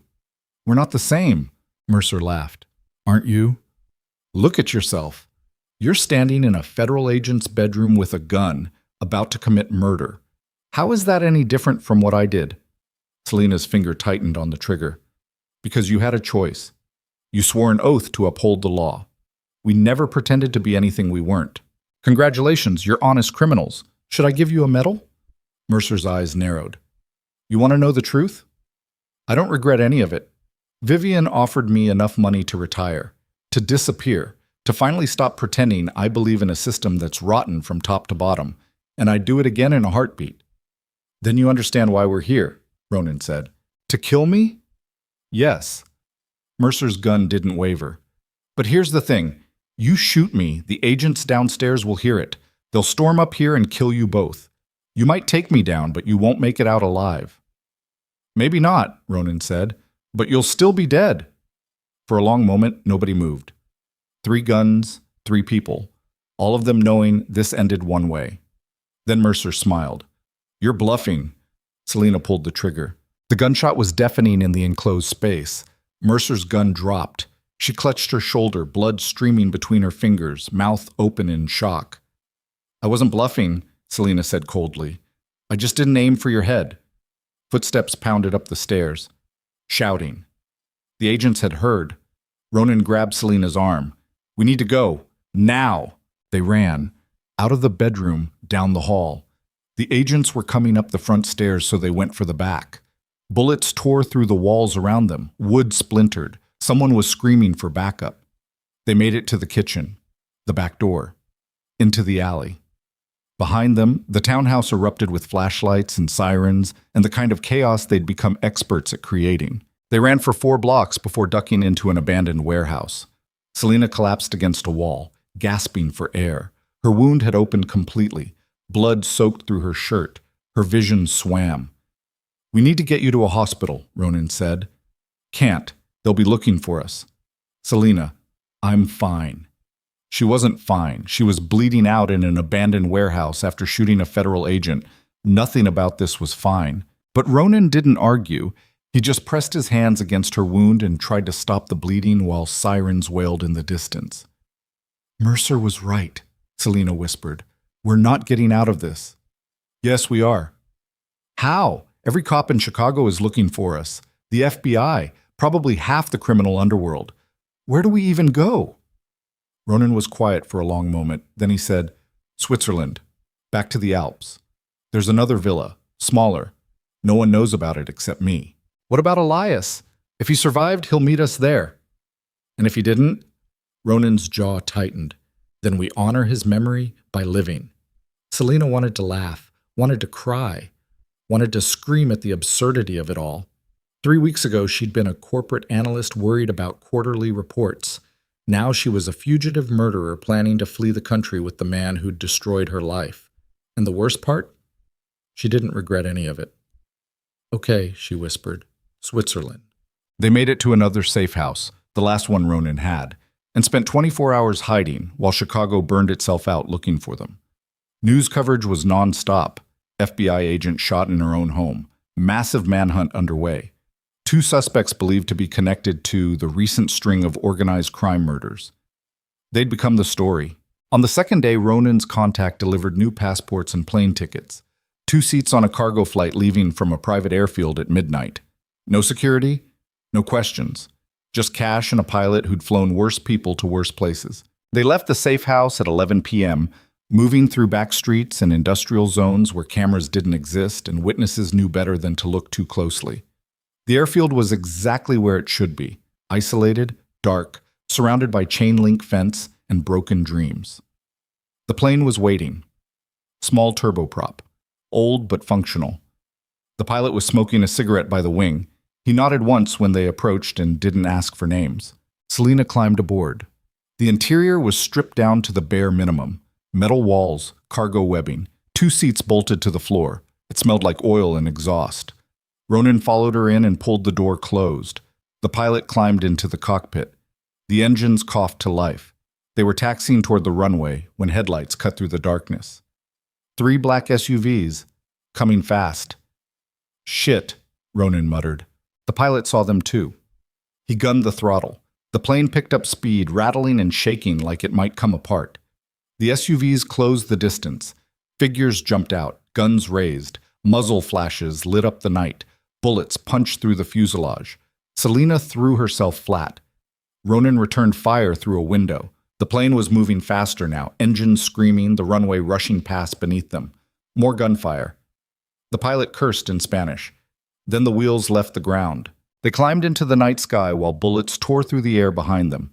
The SUVs disappeared into the darkness below, and Selina realized she was holding her breath. She let it out slowly. Ronan was bleeding again. So was she. They were both running on adrenaline and spite and the desperate hope that somewhere, eventually, they'd find a place where the violence stopped following them. "We made it," she said. "For now. You think they'll follow us, eventually, but it'll take time, and time is all we need." The flight took 11 hours. They landed at dawn at the same Swiss airfield where this nightmare had started weeks ago. A car was waiting, same driver, same silence. They drove into the mountains. The new villa was smaller than the first one, more isolated, built into the side of a cliff overlooking a valley that stretched to infinity. No neighbors, no roads, just stone and snow, and the kind of silence that made you believe you were the last two people alive. Inside, everything was bare. A few pieces of furniture, a fireplace, supplies for maybe a week. It looked less like a safe house and more like a tomb. Ronan built a fire while Selina collapsed onto a couch. Her wound needed medical attention. Real medical attention. But there was no doctor this time. No medic. Just the two of them and whatever they could manage with what they had. She was losing consciousness when Ronan returned with the first aid kit. He cleaned the wound, fourth time now, and stitched it closed again with steady hands that had killed 16 people in 8 days. "You should rest," he said. "Can't. If I sleep, I might not wake up." "Then I'll stay awake with you." He sat beside her, and they watched the fire burn. Outside, snow began to fall. Soft. Endless. Covering everything in white. "Do you think it's over?" Selina asked. "No." "How long until they find us?" "Months. Maybe a year. And then?" "Then we run again. Or we fight." He looked at her. "Or we stop running altogether and finally build something worth protecting." Selina closed her eyes. She was so tired. Tired of running, tired of violence, tired of becoming someone she didn't recognize in the mirror. "I don't know who I am anymore," she whispered. "You're someone who survived. Is that enough?" "It has to be." They sat in silence. The fire crackled, snow fell, and somewhere in the darkness outside, the world they'd left behind continued spinning without them. 3 days passed before Selina could stand without her vision going dark. A week before she could walk more than 20 feet. Ronan stayed with her through all of it, changing bandages, making sure she ate, keeping watch through the nights when fever dreams made her scream. On the 8th day, she was strong enough to walk outside. The valley stretched before them, pristine and untouched. Mountains rose like cathedrals against a sky so blue it hurt to look at. The air was cold and clean. Nothing moved except wind through pine trees. "It's beautiful," Selina said. "It's isolated." "That's why it's beautiful." Ronan stood beside her, hands in his pockets, staring at the horizon. "I used to come here with my father before he died, before everything went to hell. He'd say this was the only place in the world where you could be honest about what you were." "What did he mean?" "That cities make you pretend, make you perform. Out here there's no audience, no one to impress, just you and the truth about who you really are." "Who are you?" Selina asked. Ronan was quiet for a long time. Then he said, "I'm someone who's done terrible things for what felt like good reasons. Someone who's destroyed lives and built empires and convinced himself the ends justified the means." He turned to look at her.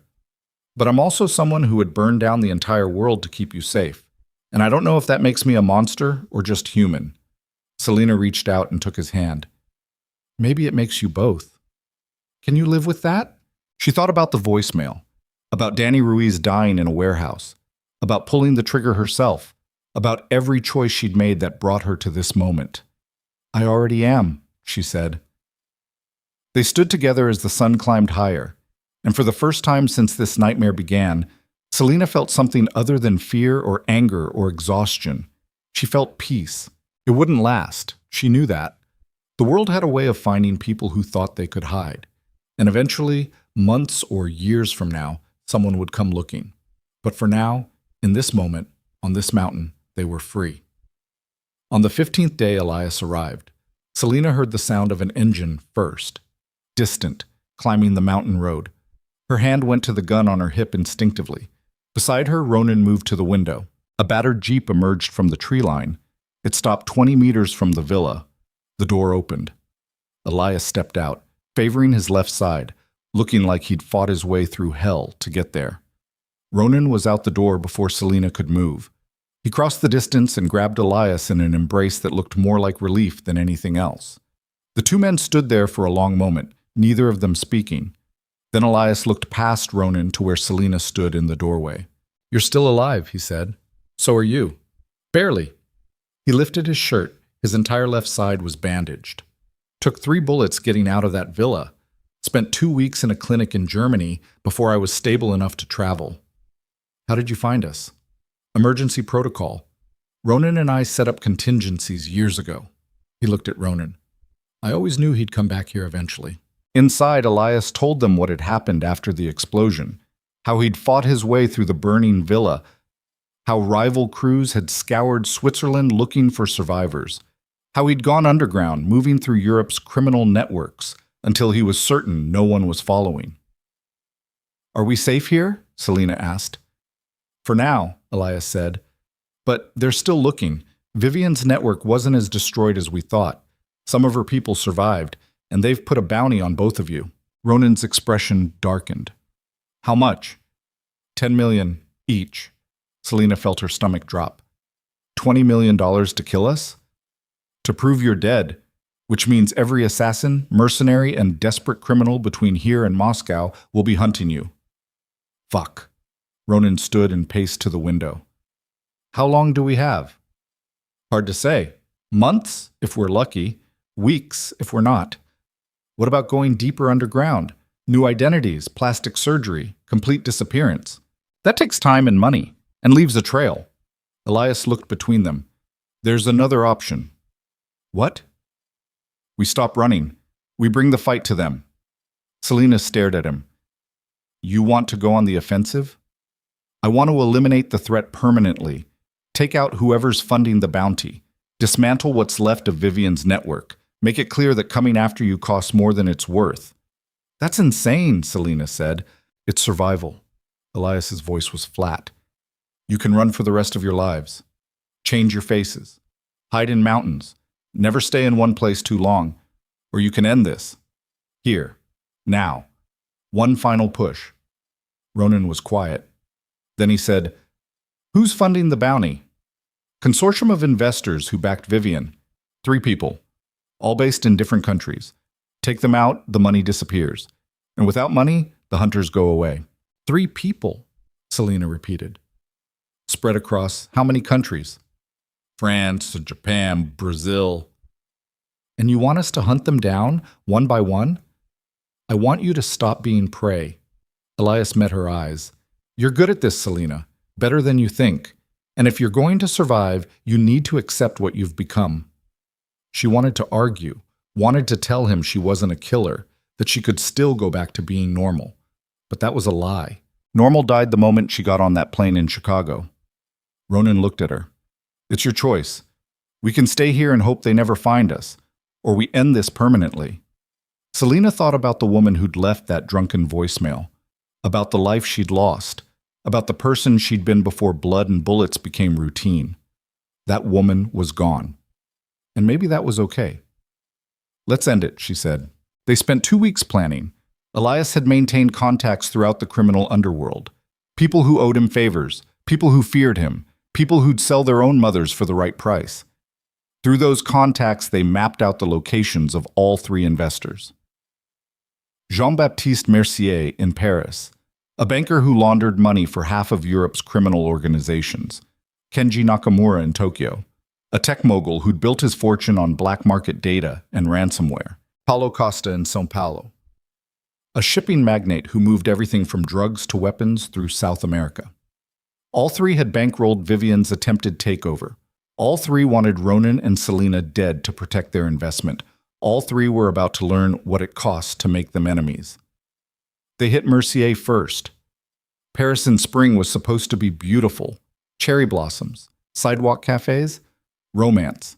For Selina, it was just another city that needed to bleed. Mercier lived in a penthouse overlooking the Seine. private security, encrypted communications, the kind of fortress built by someone who knew what monsters looked like because he'd helped create them. They got to him through his mistress, a woman who frequented a specific restaurant every Thursday. Ronan posed as a wealthy investor, charmed her over wine, got an invitation back to Mercier's penthouse for drinks. And when security let their guard down, Elias came through the window with enough explosives to level the top 3 floors. Mercier died screaming about money and mercy. They gave him neither. Nakamura was harder. Tokyo's underworld was layered and complex. Yakuza connections, corporate espionage, technology that made tracking them nearly impossible. But Elias had worked in Asia before, knew the streets, knew the players. They found Nakamura in a private club in Roppongi, surrounded by bodyguards and bulletproof glass, untouchable.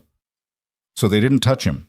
They hacked his network, exposed every crime he'd committed, every transaction, every murder he'd ordered, uploaded it to every news outlet in Japan simultaneously.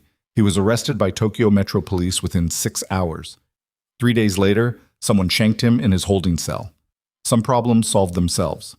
Costa was the last one, and the hardest. He knew they were coming, had fortified his compound in Sao Paulo with military-grade security, motion sensors, armed guards, attack dogs, the works. "We can't get through that," Selina said, studying the surveillance photos. "No," Ronan agreed, "but we can get under it." Sao Paulo's sewer system was a nightmare of tunnels and flooded passages. They spent 2 days mapping the route. Then they went in at midnight, moving through filth and darkness with headlamps and weapons sealed in waterproof bags. The tunnel beneath Costa's compound opened into a wine cellar. They emerged covered in sewage, but alive. Elias placed charges on the structural supports while Ronan and Selina moved upstairs. Costa was in his office, counting money like it would save him. "You're too late," he said when they walked in. "Even if you kill me, there are others. There will always be others." "Maybe," Ronan said, "but they'll think twice before coming after us." He pulled the trigger. The compound exploded 45 seconds later. They were 3 blocks away when the fireball lit up the Sao Paulo skyline. 3 investors, 3 weeks, 3 corpses. The bounty disappeared within days. Word spread through the criminal underworld. Ronan Blackthorne and Selina Cross were ghosts, untouchable. Anyone who tried to collect ended up dead.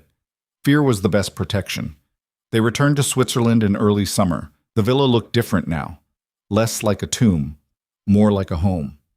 Elias stayed on as security, though by then they were more like family than employer and employee. Selina spent her days learning to live with who she'd become. The nightmares came less frequently. The guilt faded into something manageable. She'd never be the woman who left that voicemail again. But maybe that was okay.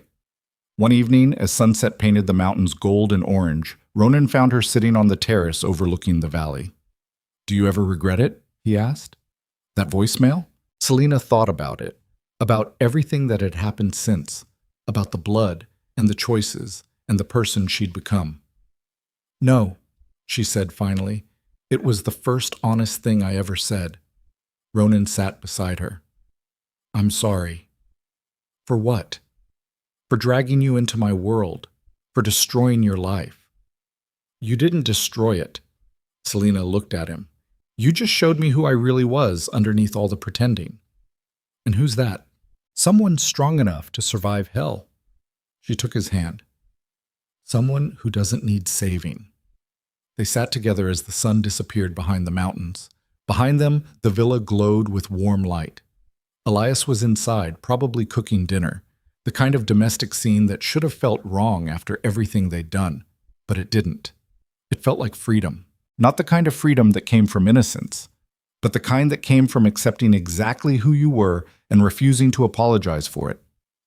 The world beyond the mountains kept turning, kept bleeding, kept destroying people who thought they could escape. But up here, in the silence and snow, Selina Cross had found something she never expected to find. Peace. Not because she'd earned it, not because she deserved it, but because she'd fought for it with every weapon she had. And when the smoke cleared and the bodies stopped falling, she was still standing. That night, as stars filled the sky above the Alps, Selina lay in bed beside Ronan and listened to him breathe. His hand was wrapped around hers. His heartbeat was steady and strong. You asleep? She whispered. No. What are you thinking about? Whether we're the villains in someone else's story. Selina was quiet. Then she said, Probably. Does that bother you? Not as much as it should. Ronan pulled her closer. We can't change what we did. I know. But maybe we can be better, starting tomorrow. And if someone comes for us again, then we handle it, together. Selina closed her eyes. Outside, wind moved through the trees. The world was still dangerous, still violent, still hunting anyone who thought they could hide. But for the first time in months, she wasn't afraid. Because she'd learned the hardest lesson of all. You can't outrun what you are. You can only decide whether to burn with it or build something from the ashes. And somewhere between Chicago and Switzerland, between blood and bullets and impossible choices, Selina Cross had stopped running. She'd burned everything down. And from the ruins, she'd built something worth protecting. A year passed, then 2. The nightmares faded. The wounds became scars. The villa stopped feeling like a hiding place and started feeling like home. Elias took trips occasionally, disappearing for weeks at a time to handle business that was better left unasked about. But he always came back. Ronan started teaching Selina everything he knew, not just survival, strategy, how to read people, how to see 3 moves ahead, how to build something that lasted. And slowly, carefully, they started living. Not the life Selina had imagined for herself. Not the corporate career and weekend brunches and 401k, but a life that was honest, real, built on a foundation of truth so brutal it couldn't be shaken. One spring morning, 3 years after the voicemail that started everything, Selina stood in the garden behind the villa. She'd planted roses, lavender, things that grew instead of dying. Ronan found her there, hands in the soil, sunlight warming her face. You look happy, he said. I am. Good. He crouched beside her. There's something I want to ask you. What? He pulled out a small box. Inside was a ring, simple, elegant, nothing flashy. Marry me, he said.